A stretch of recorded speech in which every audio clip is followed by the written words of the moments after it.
안녕하세요. 자, 저번 시간에는 일주 운동을 했고요. 이번 시간에는 연주 운동을 하게 될 겁니다.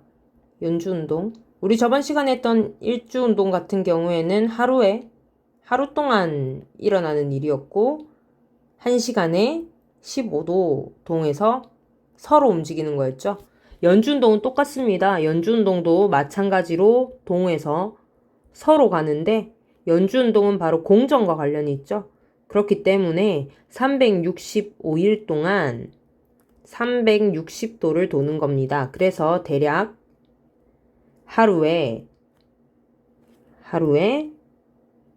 1도씩 동에서 서쪽으로 움직이는 게 바로 연주 운동입니다. 자, 그런데 우리가 공전을 한다 했죠. 그러니까 우리가 지구가 태양 주위를 도는 건데 우리 지구는 공전하는 거를 못 느끼니까 우리 스스로가 못 느끼니까 어떻게 생각을 하냐면 태양이 움직인다라고 생각을 합니다. 그래서 태양이 가는 그 길을 만들어요. 1년 동안 태양이 가는 그 길을 바로 뭐라고 하느냐? 황도라고 얘기를 합니다.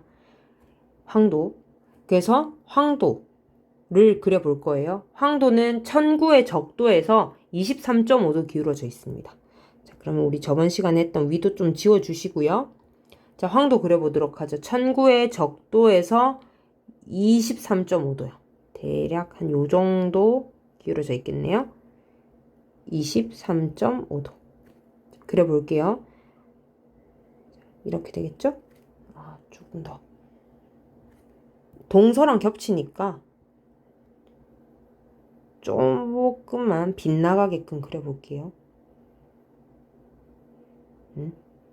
자, 그리고 이 황도 같은 경우에는 원이죠. 태양이 1년 동안 가는 그 길이니까요. 자, 그래서 여기를 이제 12개월 동안 태양이 위치를 합니다. 돕니다. 그러면 12개월. 하루에 1도씩 갑니다. 그러면은 하루에 1도니까 30일에는 30도. 그러니까 한 달에 30도 움직이는 거고 90일, 약 3개월은 몇 도? 90도 도는 거겠죠. 그러면 우리 90도 하면은 이제 원이니까 90도를 나눴을 때 4등분 딱 할 수 있죠. 그래서 4등분 어떻게 하느냐? 봄, 여름, 가을, 겨울. 이렇게 반시계로 우리 계절을 세팅을 할 겁니다. 자, 그래서 봄은 우리 3월, 여름은 6월, 가을은 9월, 겨울은 12월. 자, 그래서 봄이 3월. 여러분들 봄 신학기 때 3월에 입학을 하죠. 그러면은 약 3개월. 그러니까 90도 뒤에는 6월인 여름이 되겠죠. 그래서 봄, 여름, 가을, 겨울을 이 황도상에 표현을 할 겁니다. 황도. 자, 표현합시다. 자, 3월부터 표현을 해야 돼요. 3월은 어떻게 표현하느냐? 3월은 천구의 적도랑 그 다음에 황도랑 만나는 지점입니다. 여기가 3월이에요. 그러면 여기에서 이제 90도 되는 지점이 여기겠죠. 6월. 그리고 다시 이제 9월 가려면 천구의 적도랑 황도랑 만나는 지점. 그림에 따라서 여러분들의 3월이 지평면 위에 있을 수도 있고 밑에 있을 수도 있어요. 별로 신경 쓰지 마십시오. 천구의 적도랑 황도만 있으면 됩니다. 우리는. 자, 그리고 12월입니다. 자, 그리고 이제 3에서 3, 6, 9, 12 했으면 또 3등분 하고 싶어지죠? 3등분 하셔서 4, 5, 그 다음에 3등분 또 해서 7, 8, 10, 11, 1, 2 이렇게 해주면 12개월이 이 황도상에서 다 표현이 되죠. 이 12 우리가 흔히 아는 황도 12궁입니다. 그러니까 태양이 지나가는 12개의 별자리란 소리인데요. 이게 무슨 말이냐면요. 이 의미를 좀 살펴보면 우리 지금 5월이죠. 5월이라고 얘기를 하면은 태양이 이 황도상에서 5월 위치에 있는 겁니다. 5월 위치에 있고요. 이 태양을 관통해서 어디까지 가느냐? 천국 끝까지 가면은 태양이 그 위치한 지점에, 그러니까 태양을 관통해서 천국 끝까지 가면 별자리 하나가 있습니다. 5월의 별자리가 위치를 하게 되죠. 그러면 그거는 5월의 별자리가 되는 거예요. 자, 그리고 만약에 우리가 이제 10월이라고 합시다. 10월이라고 하면 태양이 어느 위치에 있다? 10월 자리에 있는 거예요. 10월 자리에 있고요. 그러면 이 태양을 관통해서 천구에 있는 별은 바로 10월의 별자리라는 거죠. 황도 12궁 하면 여러분들이 아는 뭐 물고기 자리, 물병 자리, 양 자리, 그리고 뭐 천칭 자리, 처녀 자리 이런 거 하는데요. 내가 10월의 별자리, 뭐 11월의 별자리, 5월의 별자리라고 얘기를 하는 이유는 뭐냐면 외우지 않습니다. 황도 12궁은 외울 필요가 없어요. 왜냐? 매번 달라집니다. 일례로 나는 어릴 때에 내가 10월생이라서 10월의 별자리는 천칭자리라고 배웠어요.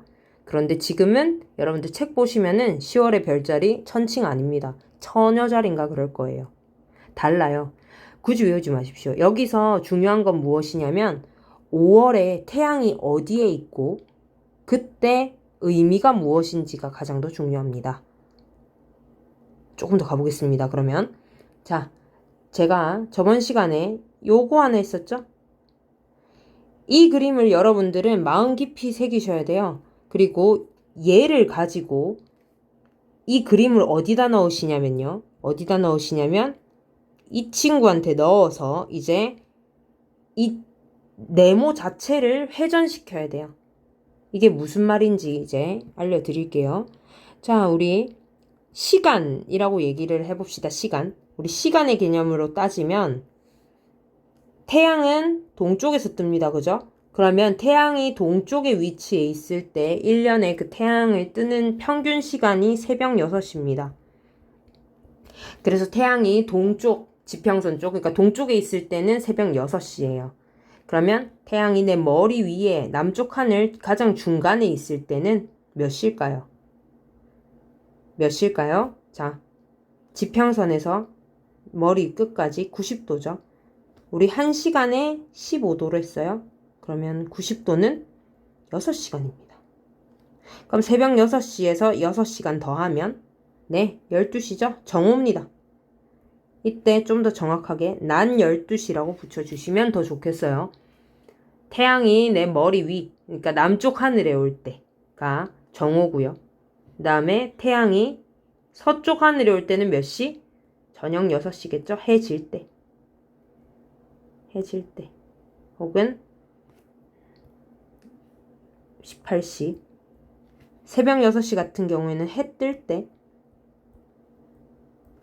되겠죠. 자, 그리고 태양이 가장 낮게 떠 있을 때 언제죠? 자정입니다. 자정.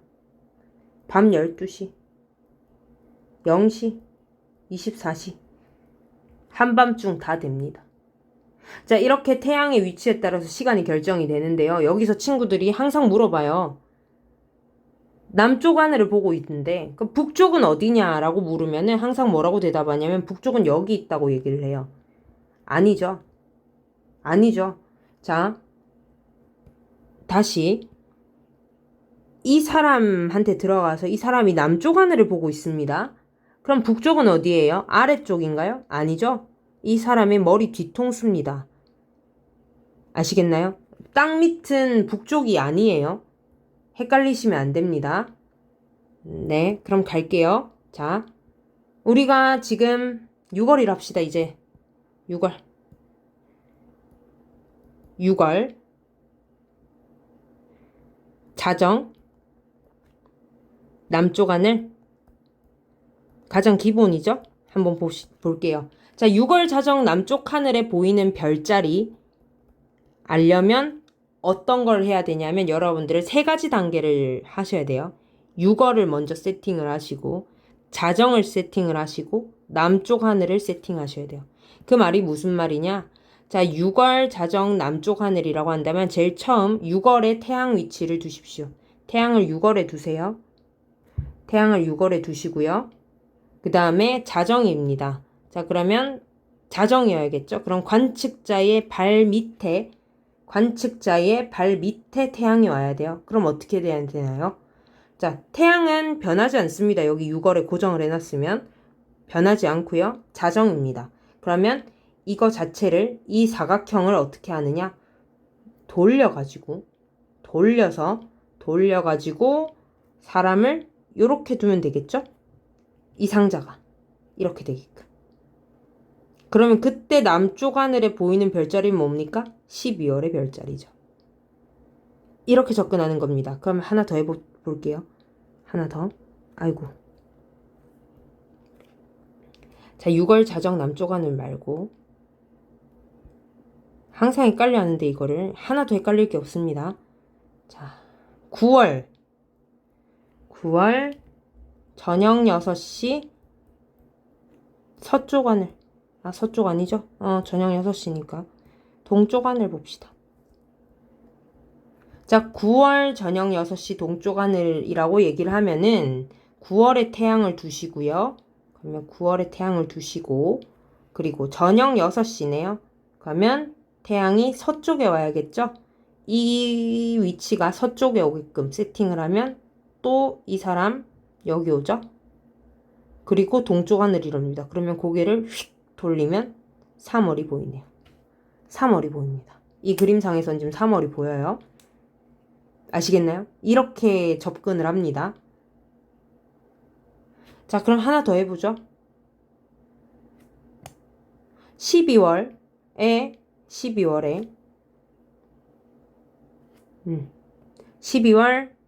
새벽 6시 12월 새벽 6시 남쪽 하늘 12월에 새벽 6시 남쪽 하늘이면 무엇이 보이느냐? 9월이 보이죠. 이렇게 접근을 합니다. 요게 다예요. 이렇게 뜨는 시간 지는 시간 하면은 하나 외울 거 하나 없이 이 단원이 끝이 납니다. 그러면 이제 우리가 알아야 되는 거 마지막으로 알아야 되는 게 무엇이냐? 이 연주운동의 의미입니다. 하루에 1도씩 동에서 서쪽으로 뜬다는 게 무슨 말인지를 한번 보도록 할게요. 자, 보면은 우리 저번 시간에 했던 거 위치 그대로일 거라서 자동 위치 한번 해서 자, 현재 시간으로 딱 밤이니까 딱 좋네요. 자, 동쪽 하늘에 내가 바라보고 있습니다. 자, 그래서 이 화면을 보려고, 그러니까 이 장면, 동쪽 하늘에 이 장면을 보려고요. 똑같은 시간 다음날 나옵니다. 다음날 나오니까 어떻게 돼요? 별들이 그 다음날 가면요. 똑같은 시간에 나왔는데 별들이 지금 움직이고 있죠. 별들이 흘러요. 자, 다시 17일에 여기 왔어요. 근데 다음날 가니까 갑니다. 올라갔어요. 다음날 가니까 또 올라갔어요. 우리는 연주운동을 배웠으니까 이 별이 하루에 몇 도씩 움직이는지 알고 있죠. 1도씩 지금 움직인 거예요. 근데 별들이 어떻게 됐나요? 그 다음 날에는 위로가 있고 그 다음 날에는 더 위로가 있어요. 동쪽은 별이 뜨는 곳이죠. 그러면 이 의미 18일 날 똑같은 시간에 그 다음날 갔더니 별이 위에 가 있다 라는 얘기는 별이 일찍 떴다라는 얘기가 되겠죠. 일찍 떴습니다. 이거를 자, 별이 일찍 떴어요. 자, 그 이유 이거 왜 클릭이 안 될까요? 자, 별이 일찍 뜹니다. 하루에 몇 도씩? 하루에 1도씩요. 이때 1도는 시간으로 환산하면 몇 분일까요? 자, 1시간에 15도를 했죠? 1시간은 60분입니다.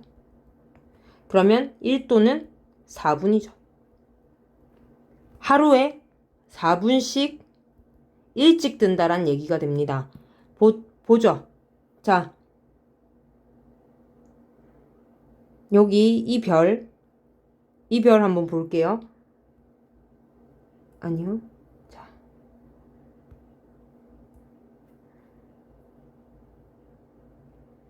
(17일이죠) 자, 17일 요 위치에 있습니다. 자, 18일 올라갔어요. 근데 아까 4분 빨리 뜬댔죠? 그럼 4분 전으로 돌아갑시다. 하나, 둘, 셋, 넷. 맞나요? 자, 그 다음날 갑시다. 그 다음날 또 4분 하나, 둘, 셋, 넷. 그 다음날 하나, 둘, 셋, 넷. 이게 바로 연주운동의 의미죠. 그 다음날 하나, 둘, 셋, 넷. 그죠? 자, 그러면 17일날 7시 반에 우리가 이제 스피카를 여기서 관찰을 했어요. 근데 내가 이거를 다음날에도 스피카를 이 위치에서 찍고 싶어. 그랬는데 다음날 못 나가고 어쩌다 보니까 까먹고 한 달 뒤가 됐어요. 한 달 뒤. 그러면 스피카는 몇 시에 봐야 될까요? 한 달 뒤니까. 30도죠? 하루에 1도씩이니까 한 달이면 30도입니다. 30도가 이미 올라가 있는 똑같은 시간 7시 반에 나가면 이미 올라가 있는 상태예요. 빨리 뜬댔죠. 그러면 한 달 뒤면은 우리가 30도 빨리 나가야 돼요. 2시간이겠죠? 자, 한 달 봅시다. 16. 안 보여요. 2시간. 자, 줄입시다. 하나, 둘. 스피커 보이죠? 그죠? 그리고 또 까먹었어. 그 다음날 갈랬는데 또 까먹었어. 그리고 또 한 달이 지납니다. 그러면 어떻게 되겠어요? 몇 시에 봐야 될까요? 7월 17일 날에 보려면 하나, 둘, 3시 30분에 봐야 돼요. 오후 3시 30분에. 이것이 바로 연주운동의 의미입니다. 그러면 동쪽에서는 빨리 떴으니까 서쪽에서는 어떻게 될까요? 동에서는 별이 일찍 뜨니까 서에서는 별이 빨리 지겠죠? 몇 도씩? 하루에 1도씩. 즉 하루에 4분씩 빨리 진다가 되는 겁니다. 요게 바로 연주운동의 의미고 우리는 황도 12궁을 천구상에서도 살펴보게 되었습니다. 이상입니다.